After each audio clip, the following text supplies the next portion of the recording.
BA भाग तृतीय में भारतीय समाज इंडियन सोसाइटी पुस्तक में हम आश्रम व्यवस्था का अध्ययन कर रहे थे, जिसमें हमने आश्रम व्यवस्था के अर्थ व परिभाषा का अध्ययन किया। उसके पश्चात आश्रमों का विभाजन या उसका वर्गीकरण का अध्ययन किया, जिसमें हमने आश्रमों को 4 भागों में बांटा।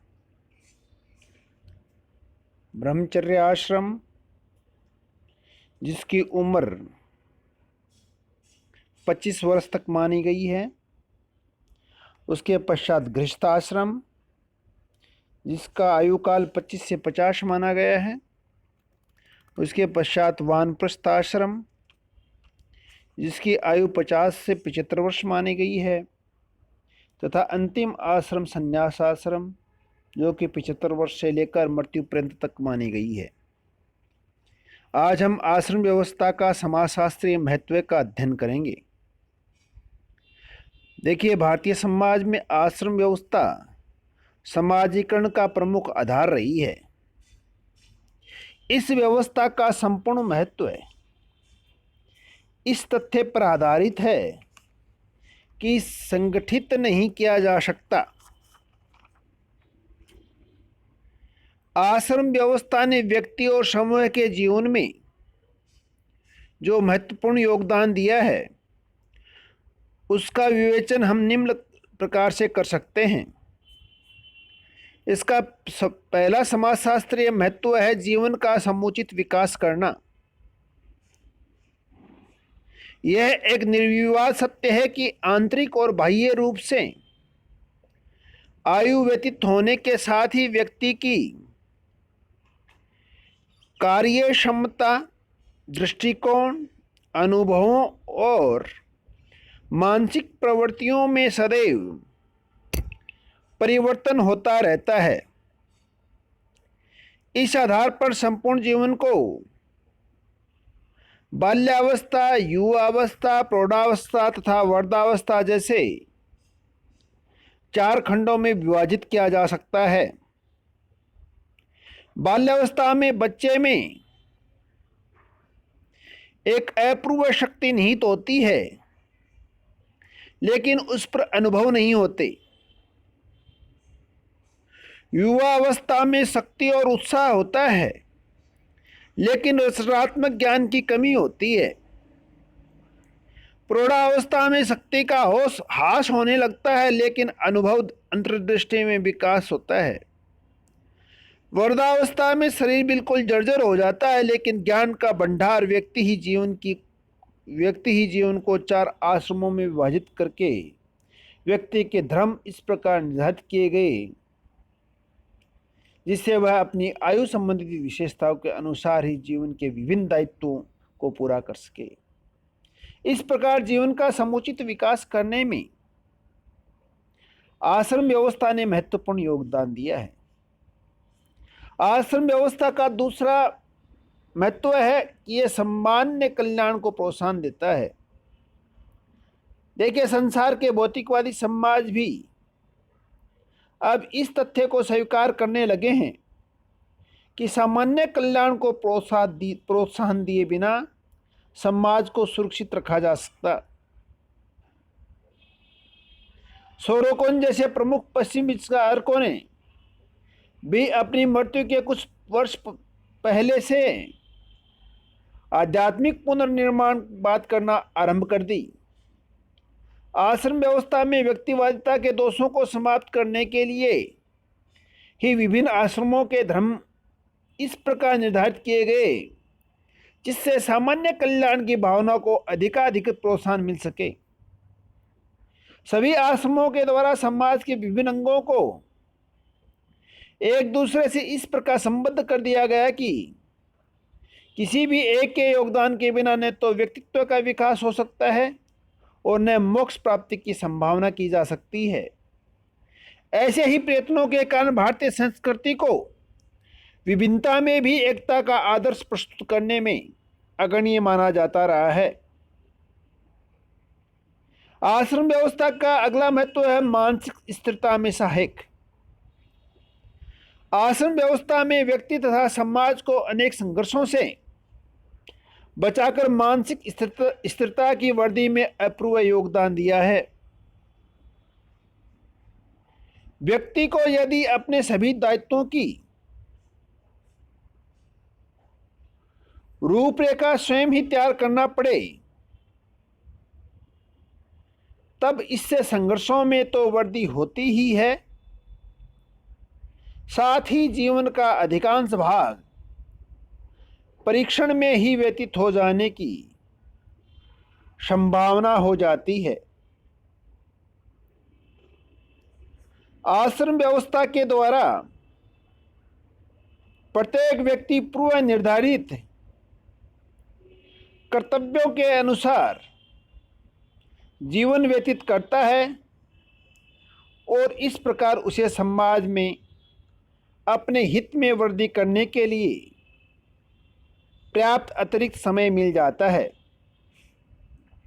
मानसिक जीवन की इसी स्थिरता ने भारतीय संस्कृति को देश काल की संकुचित सीमाओं से निकालकर एक विश्व धर्म के निर्माण को प्रोत्साहन दिया है।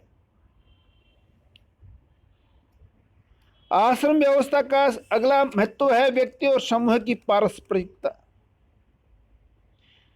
डॉक्टर पीएन प्रभु का कथन है कि व्यक्ति और समूह की पारस्परिकता निर्भरता के समन्वय में आश्रम व्यवस्था का महत्व सर्वोपरि है। विभिन्न आश्रमों में व्यक्ति और समूह के कार्य एक दूसरे से पूर्णतः पृथक होते हुए भी एक दूसरे पर निर्भर हैं, जिनके फलस्वरूप हमारे समाज में एक समष्टिवादी संस्कृति का विकास हो सके। ब्रह्मचर्य आश्रम में व्यक्ति समूह के प्रति तटस्थ अथवा उदासीन रहता है, जबकि समूह व्यक्ति की संपूर्ण देखरेख करता है। गृहस्थाश्रम में व्यक्ति सामाजिक जीवन का प्रबंध अथवा न्यासी होता है और उसे समाज के प्रति सभी कर्तव्य का पालन करना होता है। वानप्रस्थ आश्रम में व्यक्ति और समय दोनों ही एक दूसरे के प्रति उदासीन होते हैं। इसके उपरांत भी यह स्थिति बीच की होती है, जिसमें व्यक्ति और समूह एक दूसरे का कुछ ध्यान अवश्य रखते हैं। वास्तविक उदासीनता संन्यास आश्रम से उत्पन्न होती है, जबकि समूह व्यक्ति के जीवन में हस्तक्षेप करना छोड़ देता है और व्यक्ति समूह से पृथक रहकर पूर्णतः ब्रह्मा की प्राप्ति में लग जाता है। इस प्रकार आश्रम व्यवस्था के द्वारा व्यक्ति और समूह की इस आदर्श निर्भरता ने हमारे समाज को संगठित बनाने में महत्वपूर्ण योगदान दिया है। आश्रम व्यवस्था का अगला समाजशास्त्रीय महत्व है कि इसमें बौद्धिक विकास का सर्वोत्तम आधार है। यह बौद्धिक विकास का सर्वोत्तम आधार है। यह व्यवस्था बौद्धिक विकास का सर्वोत्तम आदर्श रही है। आश्रम व्यवस्था के अंतर्गत जीवन के प्रथम 25 वर्षों की अवधि केवल ज्ञान अर्जित करने के लिए ही निर्धारित की गई है। इस अवधि में गुरु और शिष्य के संबंधों को ऐसा रूप दिया गया जो शिक्षा के सभी दोषों को समाप्त करने के लिए पर्याप्त था। गृहस्थाश्रम में भी धर्म कार्यों के माध्यम से ज्ञान का अर्जन समाप्त नहीं होता। इसके पश्चात वानप्रस्थ आश्रम में व्यक्ति का यह कर्तव्य निर्धारित किया गया कि वह अपने संचित ज्ञान और अनुभव के आधार पर ब्रह्मचारियों को शिक्षा प्रदान करे। इस प्रकार यह व्यवस्था ज्ञान के संग्रह और उसके प्रसार का एक सुंदर समन्वय है। इस व्यवस्था में प्रत्येक व्यक्ति एक शिष्य है और प्रत्येक व्यक्ति एक शिक्षक। बौद्धिक विकास के क्षेत्र में ज्ञान के प्रसार का इससे सुंदर आदर्श और क्या हो सकता है। आश्रम व्यवस्था का अगला महत्व है कि यह व्यवहारिकता पर आधारित होता है। देखिए, आश्रम व्यवस्था एक व्यवहारिक व्यवस्था है जिसमें जीवन के सभी कर्तव्यों को सामाजिक उपयोगिता के साथ जोड़ दिया गया। इस व्यवस्था के अंतर्गत धर्म भी अलौकिक विश्वासों के साथ न जोड़कर बल्कि कर्तव्य पक्ष से संबंध माना गया।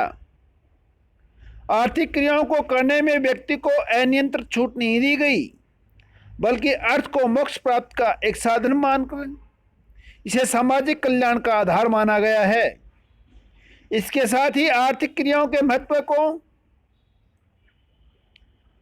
स्वीकार करते हुए यहाँ तक मान लिया गया कि इस दायित्व को पूरा किए बिना संन्यास से ही ब्रह्मा की प्राप्ति नहीं हो सकती। इसी गुण के कारण व्यक्ति जीवन उद्योगी बन सका है। वानप्रस्थ और संन्यास आश्रम भी इस दृष्टि से अत्यधिक व्यवहारिक हैं कि इनके फलस्वरूप सामाजिक कार्य और त्याग की भावना का विकास स्वतः ही हो जाता है। परिवार में युवा पीढ़ी को उचित निर्देशन देने तथा उचित समय पर उनको पारिवारिक अधिकार सौंप देने के दृष्टिकोण से भी ये व्यवस्था अन्य हिंदू व्यवस्थाओं की अपेक्षा कहीं अधिक व्यवहारिक है। इस प्रकार आश्रम व्यवस्था स्वतः विकास का सबसे दृढ़ आधार है। आश्रम व्यवस्था का अगला महत्व है मानवीय गुणों का विकास। एक मानवतावादी समाज की स्थापना करने में भी आश्रम व्यवस्था के महत्व का अस्वीकार नहीं किया जा सकता। आश्रम व्यवस्था से संबंधित विभिन्न धर्मों ने व्यक्ति में सरलता, पवित्रता, निष्ठा, त्याग, सहिष्णुता, सामाजिकता, सेवा, समानता, बंधुत्व, उदारता और आध्यात्मिकता के गुण उत्पन्न करने के प्रयत्न किए गए हैं। इन्हीं गुणों के फलस्वरूप भारतीय संस्कृति इतनी लंबी अवधि से सुरक्षित रह सकी और भौतिकता के आधुनिक युग में अपने संपूर्ण शक्ति से मानवीय संघर्षों का विरोध करने में सफल हो सकी। संसार में संभवतः ऐसा कोई भी समाज नहीं मिलेगा जिसमें कुछ संस्कार और उन संस्कारों से संबंधित कुछ कर्मकांड, आचार विचार तथा अनुष्ठान न पाए जाते हों। वास्तविकता तो यह है कि जो संस्कृति जितनी अधिक प्राचीन है उसमें संस्कारों का प्रभाव भी उतना ही अधिक है। यह समाज चाहे पश्चिम का भौतिकवादी समाज हो अथवा पूर्णतः एक आदिम समाज, जीवन के कुछ विशेष स्तरों पर संस्कारों का विद्यमानता अवश्य ही मिलेगी। भारतीय जीवन में संस्कारों का प्रभाव अपेक्षाकृत अधिक है और इनका उल्लेख वेदों के कुछ सूक्तों से लेकर स्मृतियों तथा धर्मशास्त्रों तक में होता आया है। भारतीय जीवन में संस्कार संस्कृति का अभिन्न अंग है और इसमें अनेक सामाजिक तत्व इस प्रकार समाये हुए हैं कि बहुधा सामाजिक उपयोगिता के दृष्टिकोण से भी इनकी व्याख्या उचित है। परंपरागत रूप से हिंदू संस्कार जीवन में सफलता प्राप्त करने अथवा व्यक्तित्व का समुचित विकास करने के लिए आवश्यक माने जाते हैं। धन्यवाद।